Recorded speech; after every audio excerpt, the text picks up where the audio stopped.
Salom do'stlar, bugun men sizlarga sun'iy yo'ldoshlar, ya'ni sputniklar haqida aytib beraman. Qani ketdik. Sun'iy yo'ldoshlar odamlar tomonidan kosmosga chiqarilgan kosmik apparatlaridir. Yer orbitasi bo'ylab uchib yuradi. Ilmiy va aloqa maqsadlarida ishlatiladi.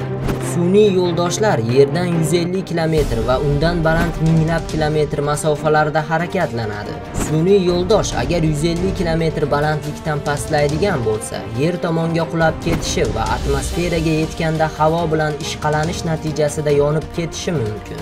Dunyoda birinchi bo'lib 1957-yil 4-oktyabrda SSSR hukumati birinchi bo'lib koinotga sun'iy yo'ldosh chiqargan.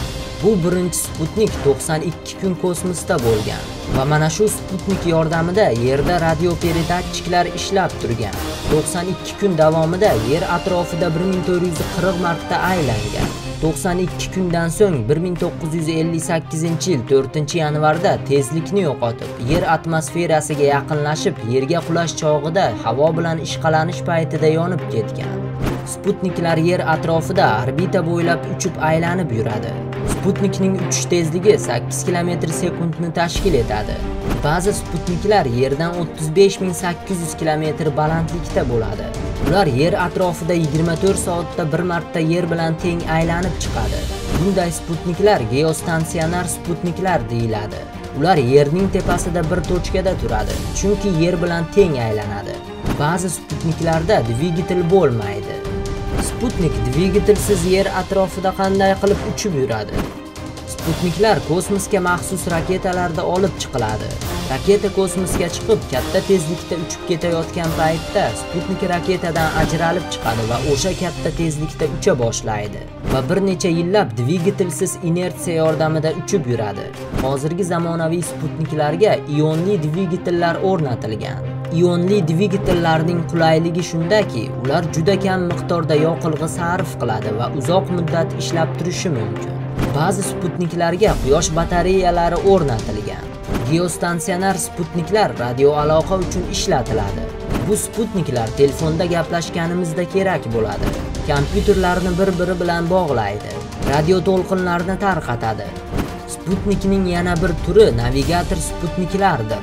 Navigator sputniklar dengizdagi kорабльlar adashib qolmasligi uchun yo'l ko'rsatib turadi. GPS Sputnik sistemasi har qanday yomon ob-havo sharoitida ham dengizdagi kорабльlarning qayerdaligini ko'rsatib turadi. Sputnik orqali ishlaydigan GPS navigatorlar telefonlarimizda ham o'rnatilgan. Bu GPS navigatorlardan haydovchilar ham foydalanadi. Haydovchilar har qanday manzilni osongina topib olishlarida yordam beradi. Sputniklarning yana bir turi meteosputniklardir. Meteosputniklar bizni ob-havo o'zgarishlaridan ogohlantiradi. Meteorologlar sputniklar yordamida ob-havo haqida bizga ma'lumot berib turadi. Sputniklarning yana bir xili razvedkachi shpion sputniklardir. Bu sputniklar koinotda turib, Yerdagi har qanday obyektni tiniq suratga olishi mumkin. Qidiruv, kuzatuv ishlarida va proslushka uchun ham ishlatiladi. Astronom sputniklar esa ilmiy tekshirish ishlarida koinotdagi sayyoralarni o'rganish uchun xizmat qiladi. Kechalari bulutsiz osmonda sputniklarni oddiy ko'z bilan bemalol ko'rish mumkin. Ular quyosh nurida yaltirab, qop-qorong'u koinotda harakatlanib, yulduzlar singari porlab turadi. Hozirgi kunda koinotda har xil davlatlar tomonidan uchirilgan 15 mingdan oshiq sputniklar Yer atrofini o'rab olishgan. Bulardan 6 mingtasi ishga yaroqli sputniklar bo'lsa, qolganlari allaqachon ishga yaroqsiz kosmosda axlatga aylangan. Ular kosmos musorlari deyiladi. Ishdan chiqqan sputniklar, ya'ni kosmik musorlarni ba'zilari Yerga qulash paytida yonib kulga aylanadi. Ba'zilari esa koinotda suzib yuradi. Inson kosmosga qadam qo'ygandan buyon koinot ham axlatga to'la boshlagan. Hatto Oy ham kosmik apparatlari parchalarini ko'pini o'z bag'riga olgan. Bunday koinotdagi axlatlar apparat parchalari odamlarga ziyon keltiradi. 2009-yil 10-fevral Rossiyaning Sibir hududida Yerdan 800 kilometr balandlikda harakatlanayotgan ikki sputnik to'qnashib avariyaga uchragan.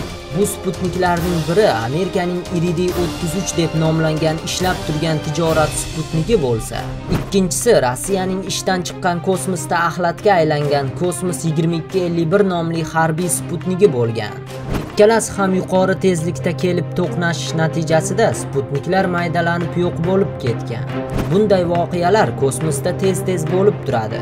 Bugunga kelib dunyoning 80 ga yaqin davlatlarining turli maqsadlardagi sun'iy yo'ldoshlari Yer sayyorasini o'rab olgan. Vatanimiz O'zbekiston ham yaqin yillarda sun'iy yo'ldosh uchirishni rejalashtirayotgan mamlakatlar ro'yxatida turibdi. Mana shunaqa gaplar do'stlar. Agar video yoqqan bo'lsa, videoga like qo'ying va kanalimizga qo'shiling va o'zingizni fikringizni izohlarda qoldiring. Hammaga xayr.